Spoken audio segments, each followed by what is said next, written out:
My name is Jeff Mendelson, and this is the One Big Tip podcast. And today I am really glad to have with me Alicia Butler Pierre. She is the CEO and founder of Equilibria Inc., where she works with entrepreneurs and established businesses with access to the tools required to grow sustainable, socially conscious companies that fuel job growth. She is also a fellow podcaster, Lean Six Sigma consultant, and a best-selling author on the first book of business infrastructure. So this is going to be an amazing conversation today. Alicia, welcome to the show. Oh, Jeff, thank you so much. And thank you for that amazing introduction. All right. So first of all, there are a number of things we got to unpack here, right? So the first book on business infrastructure, right? Yes. How did that come about? Like, how did that, let's talk a little bit about your background, but also I'm really curious to find out, like, how you picked this particular subject to deep dive into and make your career and, for you to be the authority. And how are you working with this today with your clients? Great question, because I wish more people would ask me that, actually, because you don't go to school to learn business infrastructure, right? So my career actually started, Jeff, as a chemical engineer. So that's where my exposure to processes, but from a manufacturing side, began. And I worked in the industry for about 7 or 8 years. And it didn't take me very long to realize that I did not want to spend the next 20 to 30 years working in a chemical plant or an oil refinery. And something else happened during that time that I was working as a chemical engineer, Jeff. I realized also that I didn't understand the language of business. And what I mean by that is, when I was working as an engineer, I knew the technical side of the business. I knew the actual act of doing process engineering work to make sure that the product always met the specifications that we were producing. But what I didn't understand were the business decisions that were driving our production schedules. So when I worked as an engineer, oftentimes we would have to interface with these accountants, and they would present these reports to us. And truly, it was like speaking another language or reading another language. Talking about assets and liabilities, expenses, profit, balance sheet. It's like, what does all of this stuff mean? I went to school to be an engineer, not to be an accountant, but I realized I needed to understand that so that it would make me even better at my job. So I decided to go back to business school. And believe it or not, there were some classes on operations and operations management, but that actually wasn't the focus of my curriculum in particular. I tended to have a focus, and you'll appreciate this, being that you're a digital marketer. I focused more on the marketing and the management aspect of the MBA program that I was in. By the time I finished, I quit. By the time I finished school, I decided to quit my job very abruptly. I relocated from New Orleans, Louisiana, which is where I was living at the time, to Atlanta, Georgia, where I knew one person.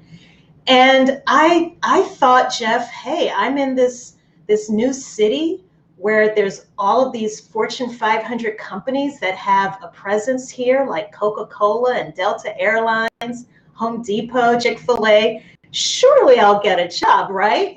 On the business side of things. But that didn't happen. So I decided to start my own company. And my company, Equilibria, actually began, believe it or not, as a professional organizing company. And over the years, I realized that I needed to change the language from organizing to business infrastructure.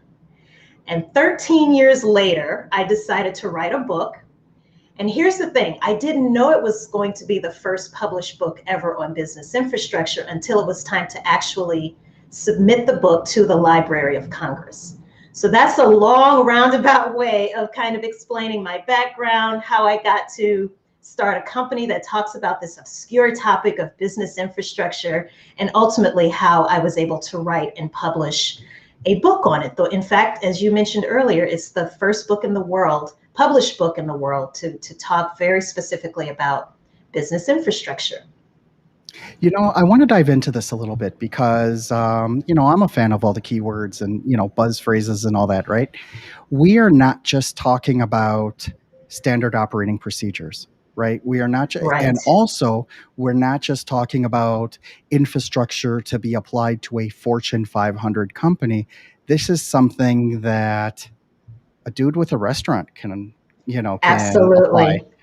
or even a solopreneur can apply, because what happens is that all of us need to produce a product that of great quality and consistently, and do it over and over and over again. That's why if you go to a McDonald's in Brazil, the quarter pounder is going to is going to taste very, very similar to what you got in Miami and what you got in Europe, and maybe a few regional differences here and there.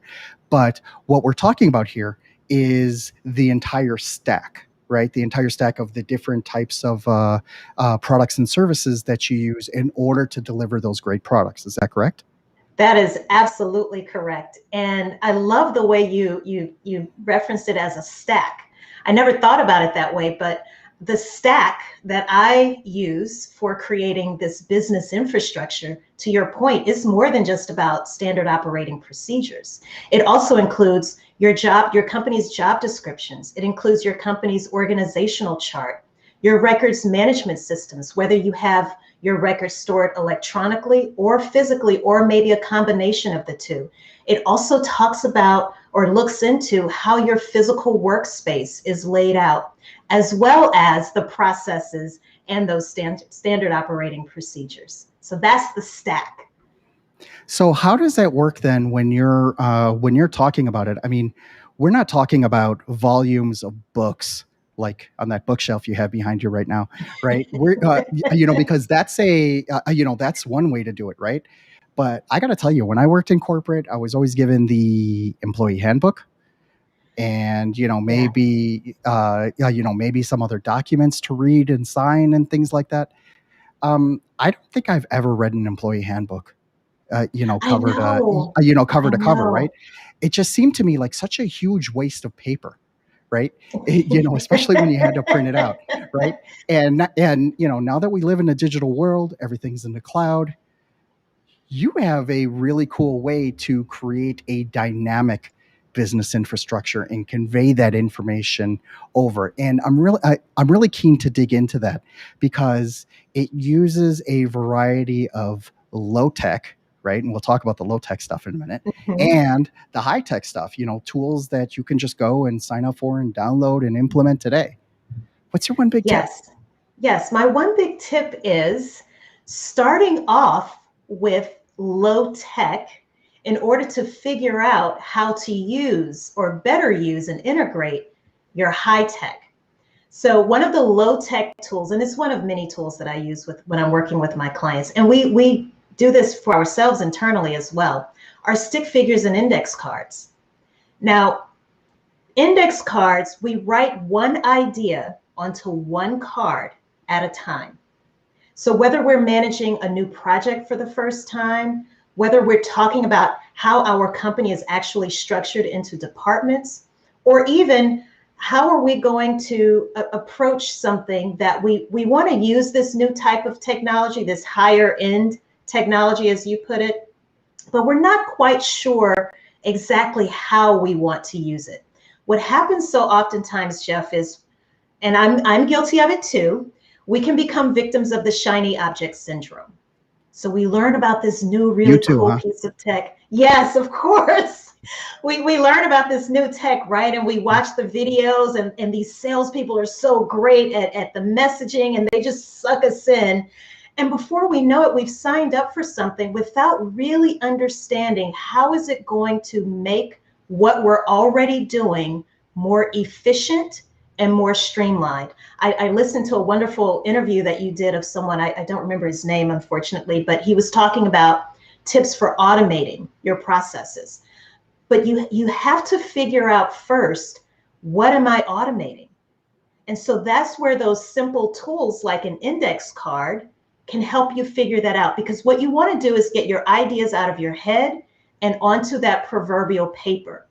Once you have it onto these individual index cards, you can then spread them out across a large table in front of you. And I'd like to use the example of, let's say you want to organize your company into departments. You have no idea what your company actually looks like on the inside.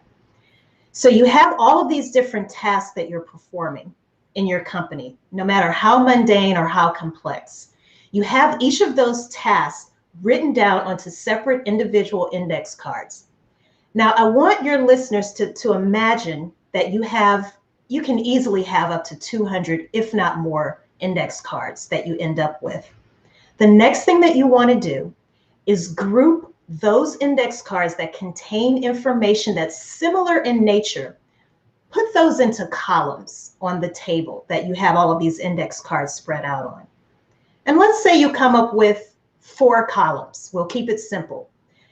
And for each of those columns, you then want to put a blank index card above each column, and you want to assign those tasks to a department. So you may come up with an accounting department, marketing, operations, and let's say IT, just to keep things simple.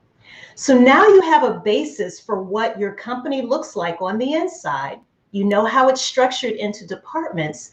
You then want to take it a step further and figure out, I have all of these tasks that I've identified in marketing. Who in an ideal, perfect world would perform each of those tasks? And that's where my next low-tech tool might come in handy for your listeners, and that is the stick figure. So you want to take some stick figures and just place those above the task, and here's the key point, because as entrepreneurs, we already know we all wear a lot of hats. But I want you to think, in an ideal, perfect world, if you had access to all of the resources that you needed, who ideally should perform those different tasks? And that's going to give you so many insights into job descriptions that you may need to create. It also gives you insights into how to craft your company's organizational chart. But here's the other cool thing, Jeff.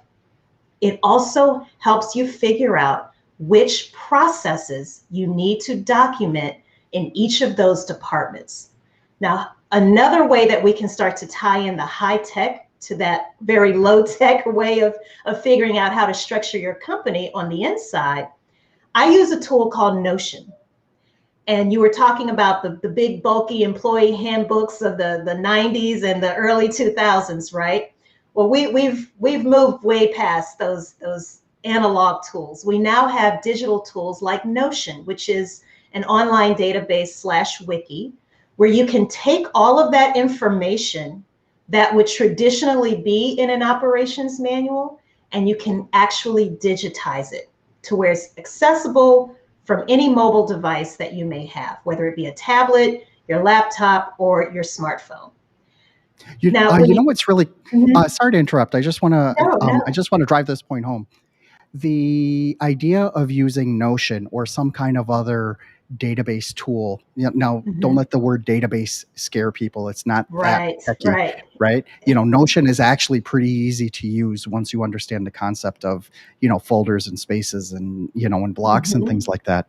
But basically what you're talking about here is making your company more dynamic, right? Because when we Yes. all start out as solopreneurs, right, all those different departments are still there, right? Like as a solopreneur, I would be doing marketing, I would be doing admin, I would be doing sales, and I would be doing IT.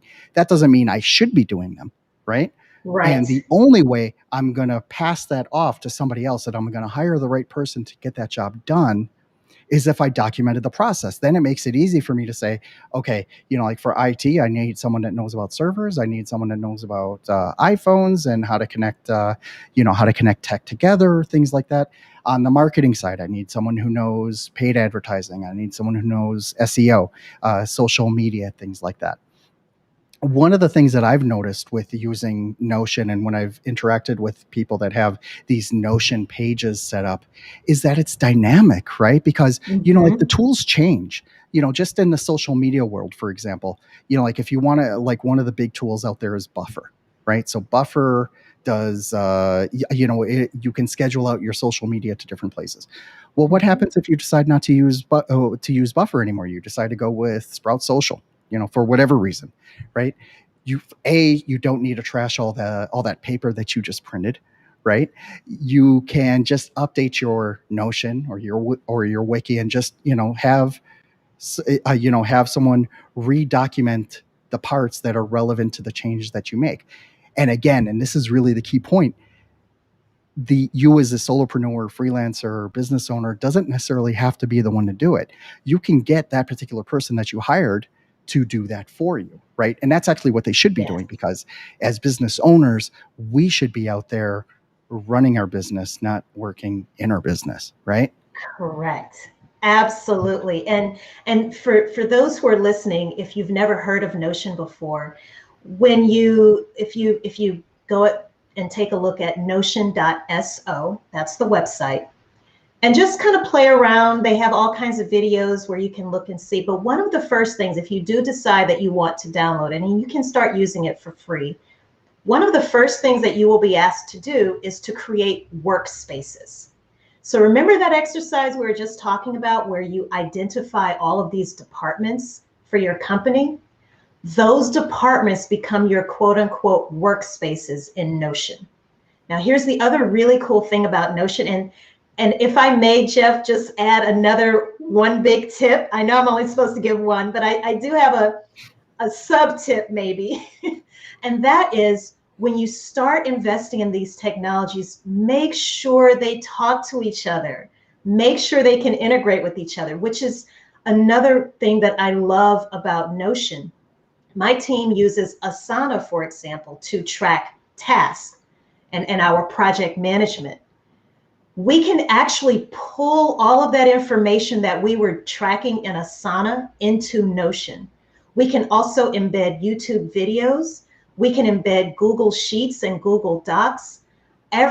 Instead of us having all of these different tools that we were using to manage our day-to-day workflow and our day-to-day operations, we now have one centralized location that's digital, that's accessible to everyone. And I work with people all over the world. So we all have access to this tool. I think it even integrates with Slack. So it's just amazing what it can do. But again, the best way for you to start setting something like that up, and even if it isn't Notion, even if you are looking at a project management tool like Monday.com or Trello or Asana, or there's so many of them. ClickUp is another one that's really popular right now. You will be asked to set up these either job boards or workspaces. And just know, if you're trying to figure out, gosh, what workspaces do I even create? I don't even know where to start. I don't have a clue how to even put structure and organization to this new project that we're working on or to our business overall. Start with those handy dandy visual aids, those low-tech analog tools, your index cards and your stick figures, and I guarantee you that is going to be a really quick way for you to put some structure to anything that you're about to manage for the first time, or even if it's something that you're continuously managing and maintaining as it pertains to your business. What is really interesting about these tools, though, is that once they're done and once they're implemented, they have the potential to save your company real time and real dollars, right? How Yes. when you bring this into other companies, you explain the concepts, you work with them to create these departments and these columns and workspaces and all that.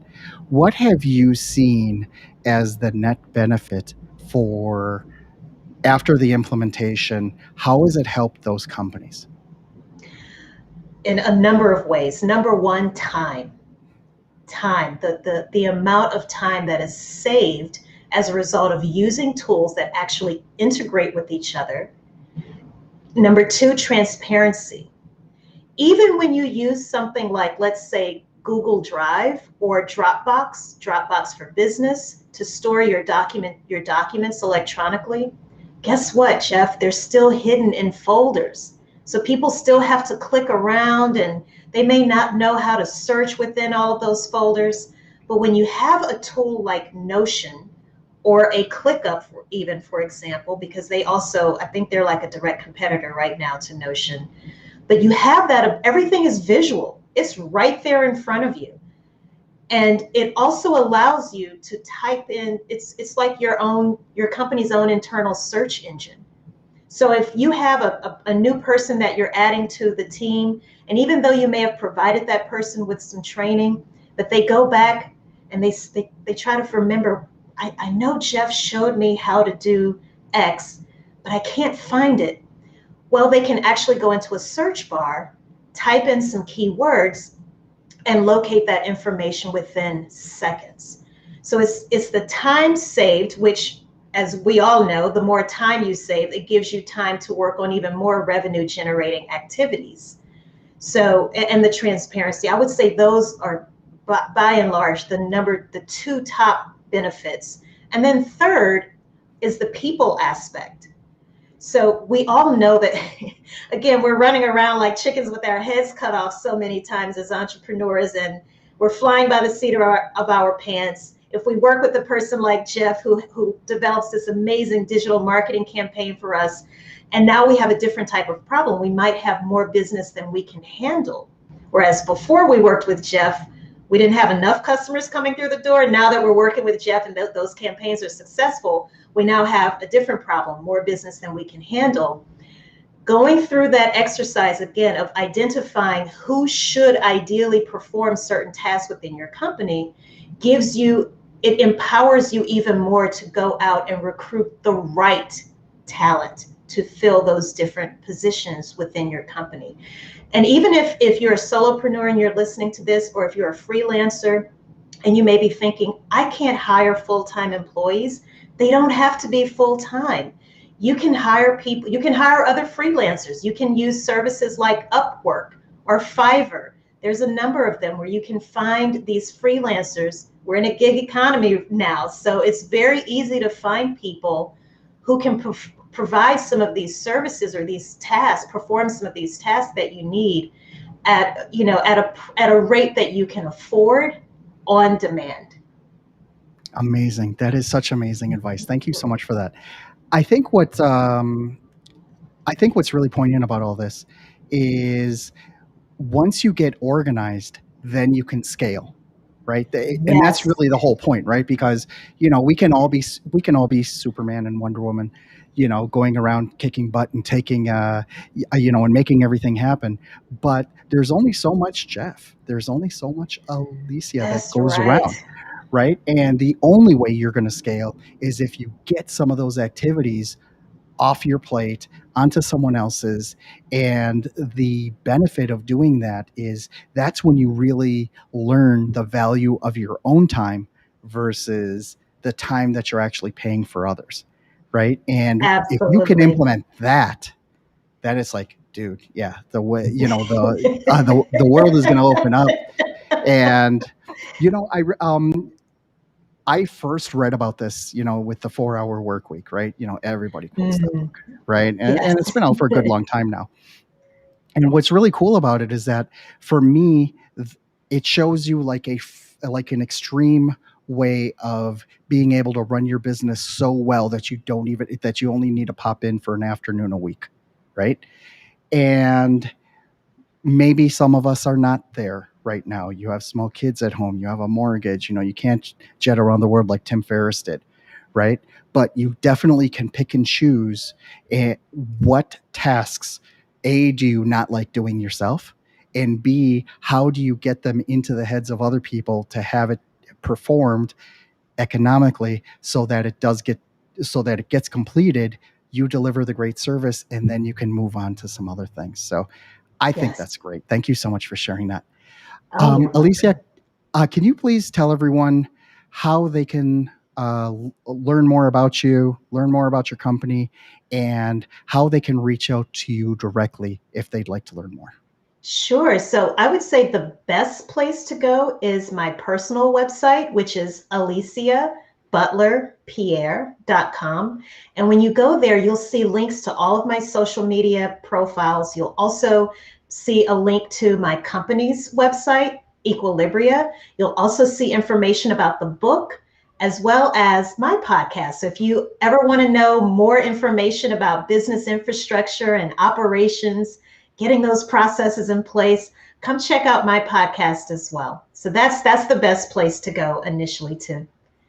It serves as a hub for all of those other things. Alicia, Alicia, thank you so much for Thank you, walking us Jeff. through this. This has been so awesome. I love nerding out on this stuff, learning about new tools, and now it's like I'm reinvigorated to, geez, I better try Notion again. Because I Yes. did because I've used them all. Right, I've gone and I use them all, and say, sometimes the interfaces, and it's always that one thing that you're like, it doesn't do this, and then you try to move off. But at the end of the day, you really need to get past yourself, right? You need to be able to implement these processes so that others can take care of the operational part of your business. So you as the business owner can move on to sales and making your company great. So, Alicia, Yes. thank you so much for joining me today. I really appreciate it. This has been a wonderful, wonderful conversation. Oh, thank you so much, Jeff. Thank you. I really appreciate you.